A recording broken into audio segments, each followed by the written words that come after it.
బొమ్మల కథలు. నాచారం మీద వర్షం పడుతూ ఉంటే మట్టి వాసన కన్నా ముందొచ్చే వాసన ముసలమ్మ చేపల పులుసుదే.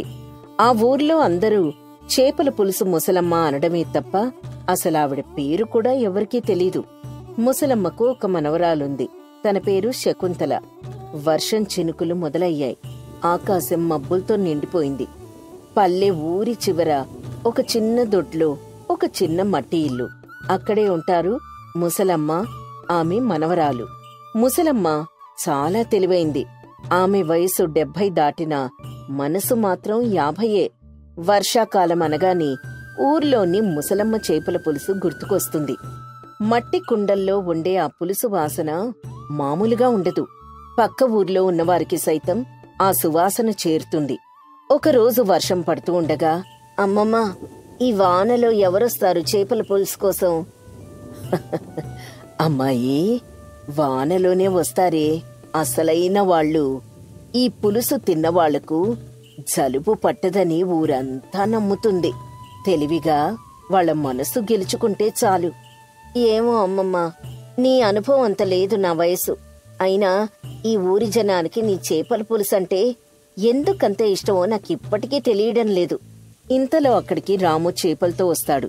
రాము ముసలమ్మకి ప్రతిరోజు చేపలు తెచ్చి ఇస్తూ ఉంటాడు. ఎందుకంటే మా అమ్మగారు పులుసుతో పాటు ప్రేమను కూడా పంచుతుంది. అందుకే ఊరి జనం ఈ పులుసు కోసం ఎగపడుతూ ఉంటారు. రావయ్యా రాము, రా, భలే సమయానికి వచ్చావు. చేపల పులుసు సిద్ధంగా ఉంది, తీసుకొని వెళ్ళు. అలాగే మామగారు, ఇదిగోండి చేపలు. ఇవి ఇంకా బ్రతికే ఉన్నాయి, రేపటికి ఉపయోగపడతాయి. రాము, ఈ ఊర్లో నేను ఈ పని చేస్తూ ఉన్నాను అంటే దానికి కారణం మీ నాన్నయ్యా, తర్వాత నువ్వు. మీరే కనుక నాకు సరైన సమయానికి చేపలు తెచ్చివ్వకపోతే నేను ఇది చేసేదాన్నే కాదు. అదేంటి మామగారు అలా అంటారు? మీరే కనుక మా దగ్గర చేపలు తీసుకోకపోతే మాకిల్లు గడవడమే కష్టంగా ఉండేది. ఈ ఊర్లో అందరూ అన్ని రోజులు చేపలు కొనరు కదా. ఎటువంటి సమయంలో అయినా మా దగ్గర చేపలు తీసుకునేది మీరు మాత్రమే.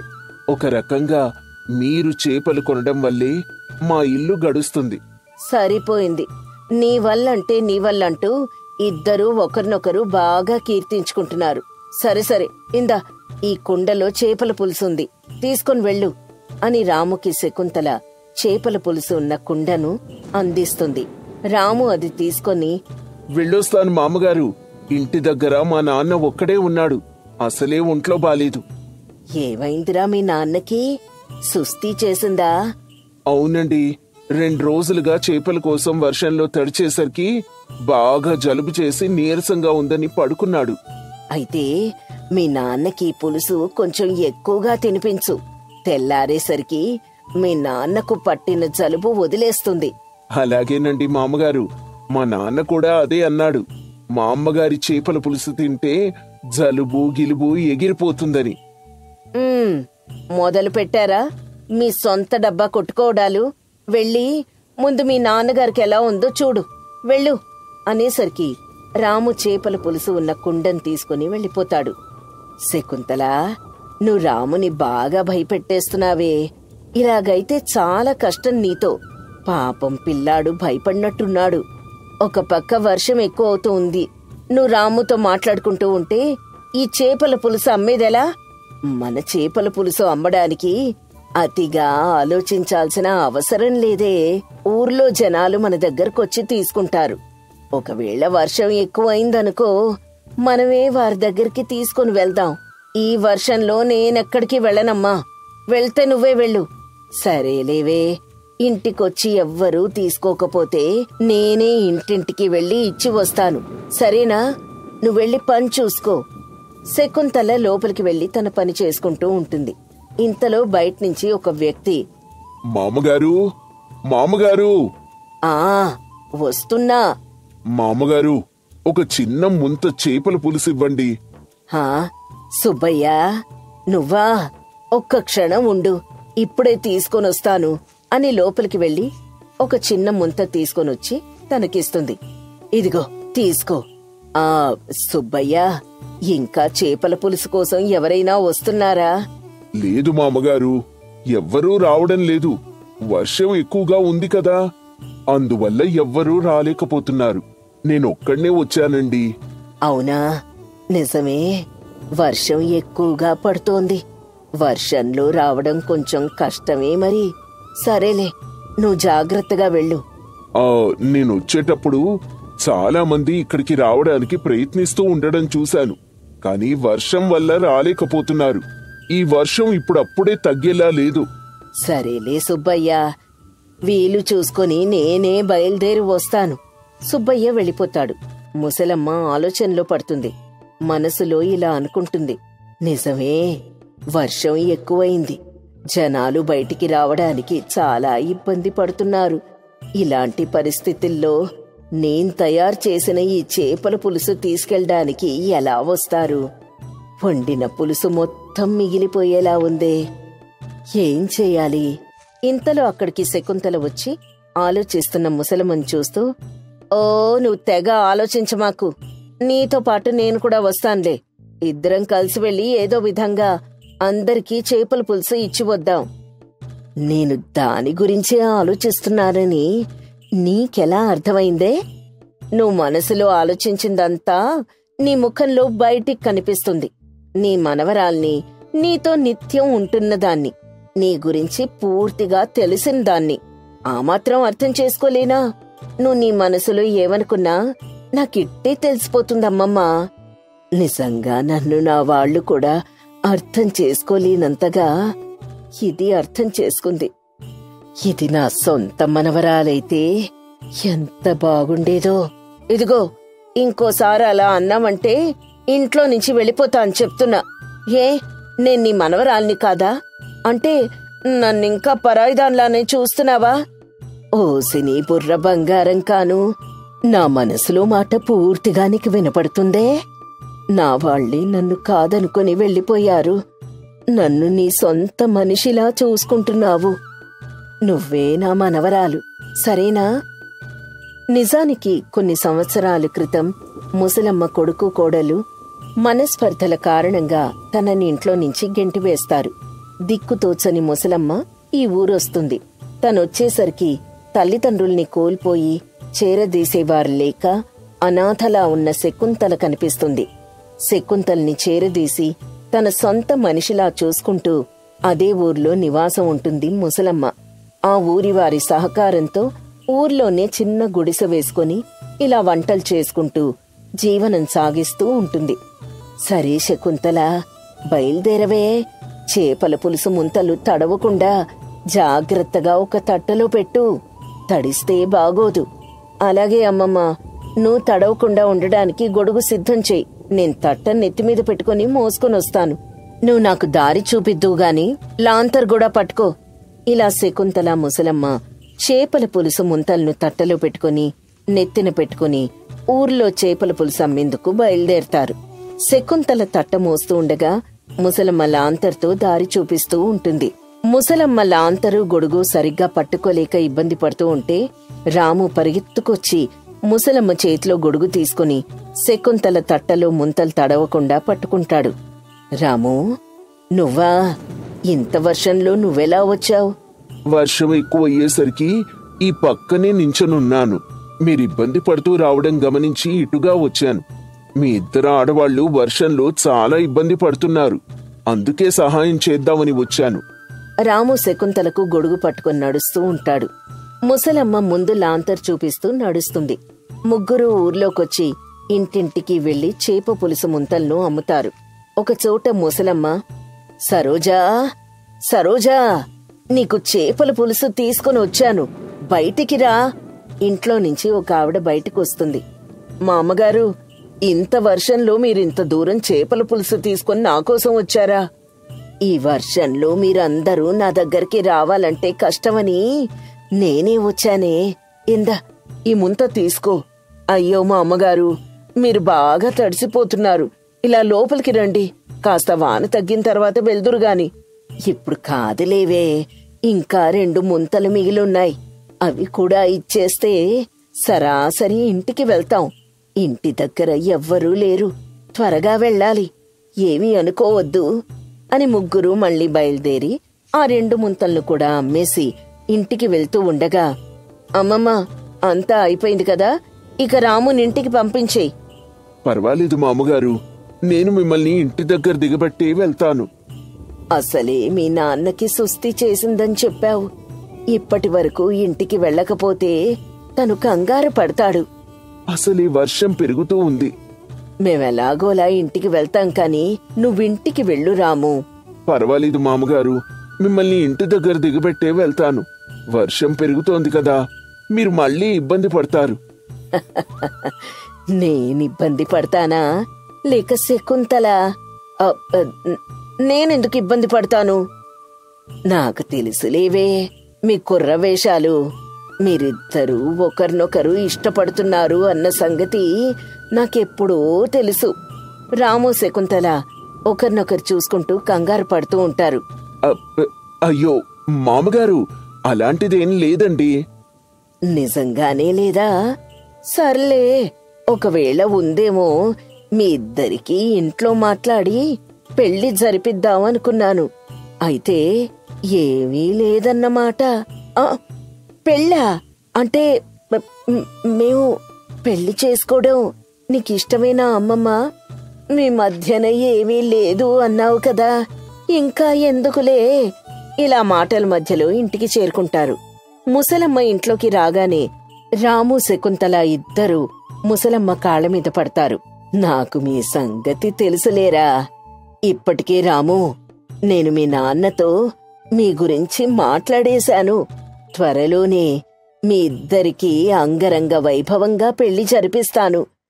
నిజమా అమ్మమ్మా? నిజమేనే. మీ ఇద్దరూ కష్టాల్లో, సుఖాల్లో, బాధల్లో ఒకరినొకరు అర్థం చేసుకుని నడుచుకునేవారు. మీ ఇద్దరూ ఒక్కటైతే ఎటువంటి ఇబ్బందులు ఉండవు, ఎటువంటి సమస్యలు మీ మధ్యకు రావు. రాము చాలా మంచివాడే, ఎటువంటి దుర్వ్యసనాలు లేవు. నిన్ను చాలా బాగా చూసుకుంటాడు. నాకా నమ్మకం ఉంది. అందుకే ఈ నిర్ణయం తీసుకున్నాను. పైగా నీకు రాము అంటే బోలెడు ప్రేమ కూడా ఉంది కదా. శకుంతల సిగ్గుతో లోపలికి పరిగెడుతుంది. రాము ముసలమ్మ కాళ్లకు మరొక్కసారి నమస్కారం చేసి నవ్వుకుంటూ ఇంటికి వెళ్తాడు. ముసలమ్మ వీక్షకులతో ఇలా అంటుంది, త్వరలో రాము, శకుంతల పెళ్లి జరగబోతోంది. మీరందరూ తప్పకుండా వచ్చి వధూవరులను ఆశీర్వదించి నా చేపల పులుసు రుచి చూడాలి. అందరూ వస్తారు కదూ. రాంబాబు ఒక మంచి వ్యక్తి. ఎవరికి ఎటువంటి సహాయం కావాలన్నా ముందుండే మనిషి. తన ఊర్లో ఎవరికి ఎటువంటి సమస్య వచ్చినా పరిష్కరించేవాడు. అలా చిన్న వయసులోనే పెద్ద మనిషిగా ఆ ఊర్లో నలుగురిలో గుర్తింపు సంపాదించుకున్నాడు. సీతయ్య, రాజమ్మ రాంబాబు తల్లిదండ్రులు. చక్కని తెలివైన కొడుకుని కన్నావని సీతయ్యని, రాజమ్మని ఆ ఊరి జనం కొనియాడేవారు. సీతయ్య చాలా కష్టపడి పైకొచ్చిన వ్యక్తి. ఊర్లో ఎవరికే అవసరం వచ్చినా తను ముందుండి ఆదరించే వ్యక్తి. తండ్రికి తగ్గ కొడుకు అని రాంబాబుని ఊరంతా అనేవారు. కొద్ది రోజులుగా రాజమ్మ దిగులుగా ఉండడాన్ని రాంబాబు గమనిస్తాడు. ఒకరోజు ఇంటి వద్ద ఒంటరిగా కూర్చొనున్న రాజమ్మ దగ్గరికి రాంబాబొచ్చి, అమ్మా, కొద్ది రోజులుగా నిన్ను గమనిస్తున్నాను. ఏదో దిగులుగా ఉంటున్నావు. ఏమైందమ్మా? ఒంట్లో అంతా బాగానే ఉందా? నాకేంరా, నేను బాగానే ఉన్నాను. అయినా నీకెందుకలా అనిపించింది? మా అమ్మ గురించి నాకు తెలీదా? నువ్వు దేని గురించి దీర్ఘంగా ఆలోచిస్తున్నావు? అదేంటో చెప్పమ్మా. నేనేమీ ఆలోచించటం లేదురా, నేను బాగానే ఉన్నాను. అమ్మా, ఊర్లో సమస్యల్ని పరిష్కరించే నేను నా ఇంట్లో ఉండే సమస్యని పరిష్కరించుకోలేనా? అసలేం జరిగిందో చెప్పమ్మా. నాన్నగారేమైనా అన్నారా? మీ నాన్నగారు నన్నేమీ అన్నర్రా. నన్ను చాలా బాగా చూసుకుంటారు. కాని నా మనసులో ఒక వెలితి ఉండిపోయింది. అదెప్పటికి తీరుతుందో తెలియడం లేదు. అమ్మా, నీ బాధ ఏంటో చెప్పమ్మా. నా మీద నమ్మకం లేదా? నీ కోరిక ఏదైనా సరే, నీ సమస్య ఎటువంటిదైనా సరే నేను చూసుకుంటాను. నేను పుట్టిన ఊరు సిరిపురంరా. నాకిద్దరు అన్నయ్యలు. పెద్దన్నయ్య అప్పారావు, చిన్నన్నయ్య సుబ్బారావు. మా చిన్నతనంలోనే మా తల్లిదండ్రులు చనిపోయారు.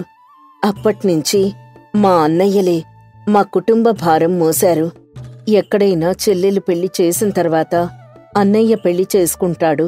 కాని కట్నం కోసం ముందుగా వాళ్లు పెళ్లి చేసుకుని తర్వాత మీ నాన్నతో నాకు పెళ్లి చేశారు. పెళ్లి చేసుకుని ఆ ఇంట్లో నుంచి బయటికొచ్చిన ఆ క్షణం నుండి ఇప్పటి వరకు మళ్ళీ ఆ ఇంటికి నేను వెళ్ళలేదు. ఎందుకమ్మా, మీ పెళ్లిలో ఏమైనా గొడవలు జరిగాయా?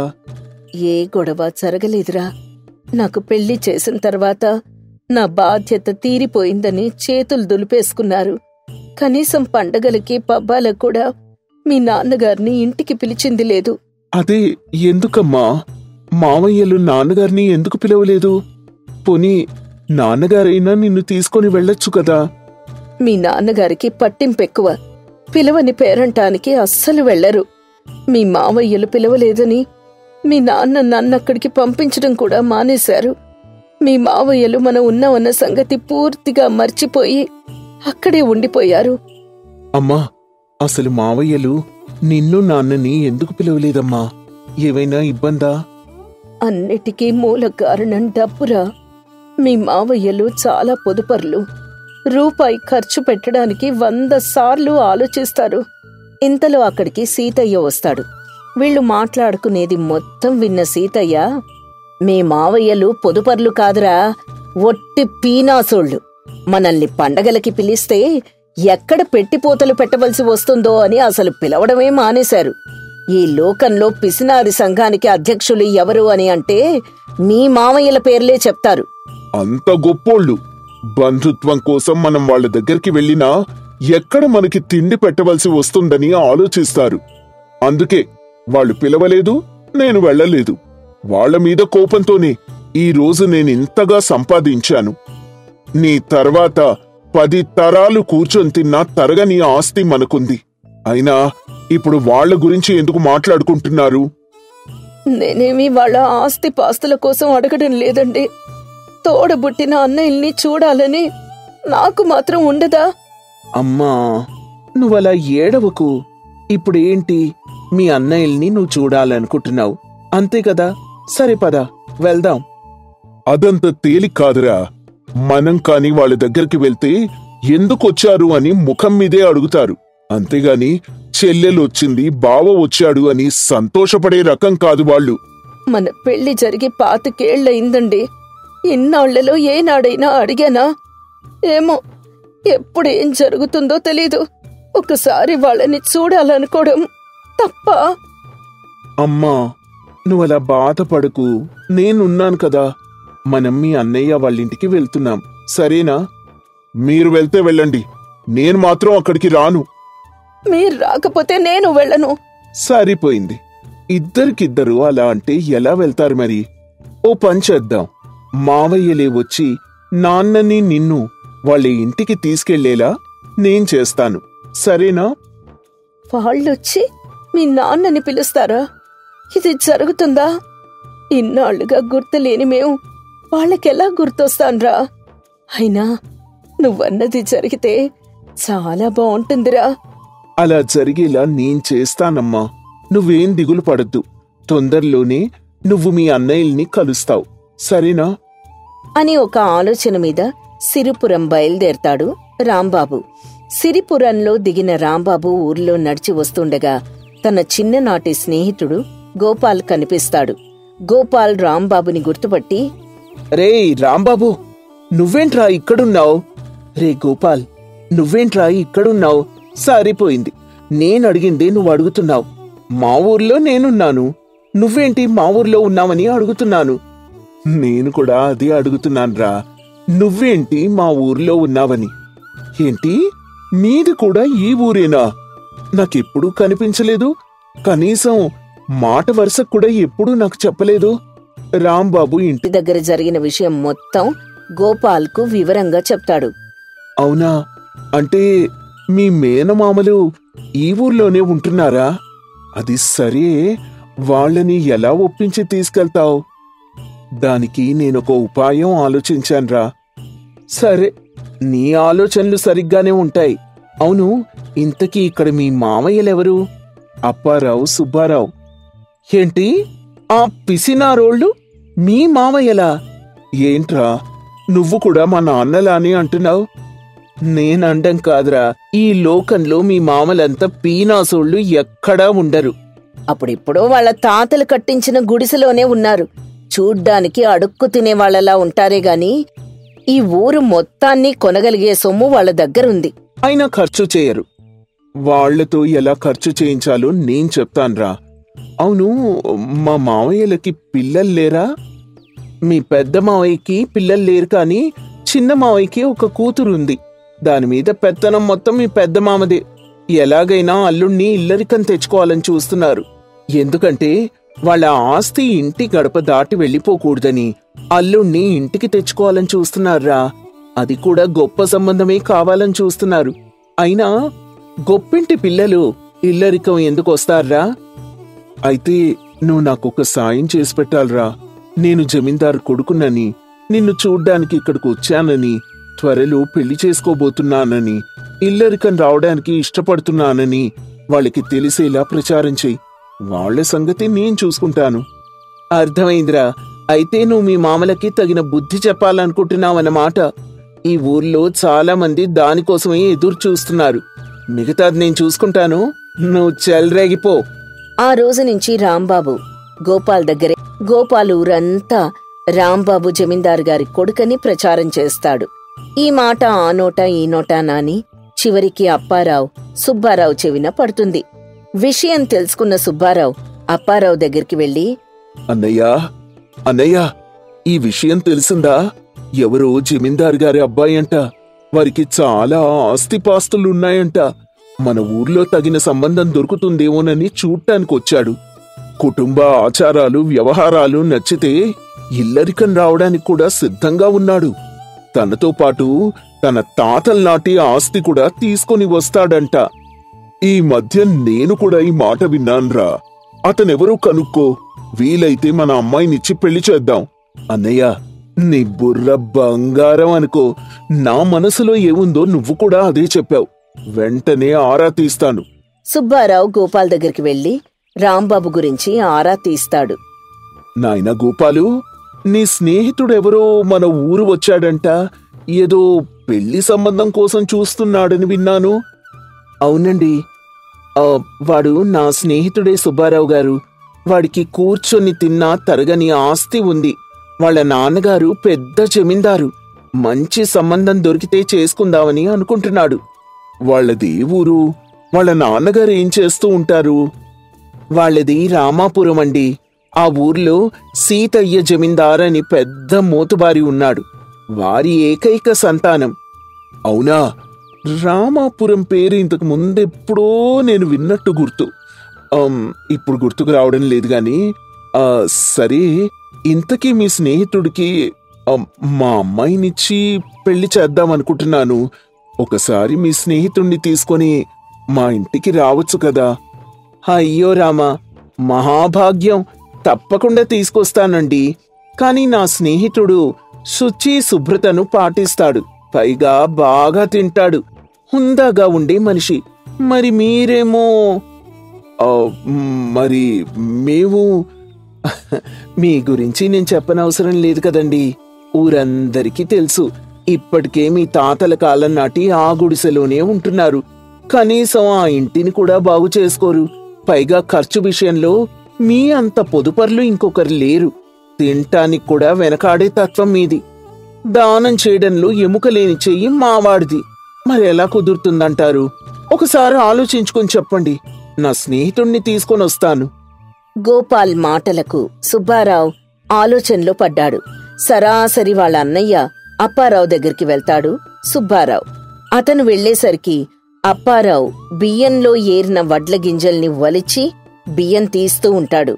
అన్నయ్య, మనకు ఆ సంబంధం కుదిరేలా కనిపించటం లేదన్నయ్యా. ఏరా, ఎందుకు? మనకేం తక్కువ? ఎందుకు కుదరదు? మనకి ఏమీ తక్కువ లేదన్నయ్యా. కాని మనమే అన్నింటినీ తక్కువగా వాడతాం. అర్థమయ్యేలా చెప్పరా బుర్ర తక్కువ వెధవా. మరి నాకే బుర్ర తక్కువ. మరి నీకు అన్నీ ఎక్కువే కదా. ఏమైందో చెప్పరా అంటే వాదిస్తావేరా వంకరోడా. అన్నయ్య, ముందా తిట్లు తిట్టడం ఆపై తర్వాతే చెప్తాను. తిట్టంలే గాని ఏం జరిగిందో చెప్పు. అన్నయ్య, అతనేమో 3 పూటలా పుష్టిగా తింటాడంట. మనమేమో అరకేజీ బియ్యాన్ని 6 రోజులు వండుకొని తింటాం. అతనేమో అందరికీ దాన ధర్మాలు చేస్తాడట. మనమేమో ఎంగిల్ చేత్తో కాకిని కూడా తోలము. అతనేమో కట్టిన గుడ్డ మళ్ళీ కట్టడంట. మనమేమో సంవత్సరానికి 1 జత బట్టలు కూడా మార్చం. అతను పెద్ద పెద్ద భవంతుల్లో ఉంటాడంట. మనమేమో మన ఇంటి పైకప్పే ఇంతవరకు మార్చలేదు. ఈ సంబంధం మనకు కుదిరేలా లేదన్నయ్యా.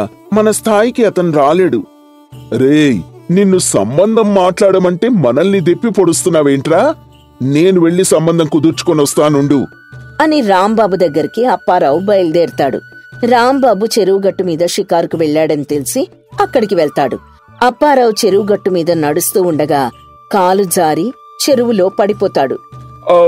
కాపాడండి, కాపాడండి, కాపాడండి అని అరుస్తూ ఉండగా చుట్టుపక్కల ఎవ్వరూ కూడా అతనికి సహాయం చేయరు. ఎందుకంటే ఆ ఊర్లో అతను ఇంతవరకు ఎవ్వరికీ సహాయం చేయలేదు. ఆపద సమయంలో కూడా ఎవ్వరికీ చేయి అందించిన పాపాన కూడా పోలేదు. అందువల్ల అప్పారావు నీళ్లలో మునిగిపోతూ ఉన్నా ఎవ్వరూ కాపాడేందుకు ప్రయత్నించరు. అది చూసిన రాంబాబు పరిగెత్తుకెళ్లి చెరువులో దూకి అప్పారావుని కాపాడి ఒడ్డుకు తీసుకొస్తాడు. ఒడ్డుకొచ్చిన తర్వాత చుట్టూ జనాల్ని ఉద్దేశించి రాంబాబు ఇలా అంటాడు. ఇక్కడ ఇంతమంది పెద్ద మనుషులున్నారు. ఒక వ్యక్తి నీటిలో పడి మునిగిపోతూ ఉంటే కాపాడాలి అన్న ఇంగిత జ్ఞానం లేకపోయిందా? కళ్ల ముందు మనిషి చనిపోతుంటే రక్షించాలన్న ఆలోచన మీకెవ్వరికీ రావడం లేదా? అని చుట్టూ ఉన్న జనాల్ని ప్రశ్నిస్తూ ఉంటాడు. ఇంతలో అందులో నుంచి ఒక వ్యక్తి ముందుకొచ్చి, బాబూ, నువ్వు ఈ ఊరికి కొత్తలా ఉన్నావు. వీళ్ల గురించి తెలిసిన వాళ్ళు ఎవ్వరూ వీళ్ళకి సహాయం చేయరు. వీళ్ళు పిసినారు వాళ్ళు కావచ్చు. అయితే మాత్రం ప్రాణం పోతుంటే రక్షించడం మానవ ధర్మం కాదా? వీళ్ళు పిసినారోళ్లు మాత్రమే కాదయ్యా, మనస్సాక్షి లేని మృగాలు. వీళ్ల చెల్లికి 25 ఏళ్ల క్రితం పెళ్లి చేసి పంపించారు. ఈ రోజుకి ఆమెని పుట్టింటికి తీసుకొచ్చిన పాపాన పోలేదు. తోడబుట్టిన చెల్లికే సహాయం చేయని వీళ్ళని మేమెందుకు రక్షించాలి? వీళ్ల దగ్గర డబ్బులున్నాయన్న అహంతో ఎవ్వరికీ సహాయం చేయకపోగా అందర్నీ చులకనగా చూస్తారు. కాదేమో అడుగు. అలాంటప్పుడు వీరికి ఎవరు సహాయం చేస్తారు? అతని మాటలకి రాంబాబు చినబోయాడు. అతని తల్లి ఎందుకలా బాధపడిందో ఈ రోజు అతనికి అర్థమైంది.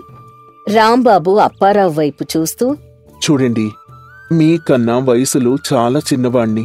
మీకు చెప్పే అంతటి వాణ్ణి కాకపోవచ్చు. కాని ఎదుటివాడికి సహాయం చేయని చెయ్యి మనకు ఉండి కూడా ప్రయోజనం లేదండి.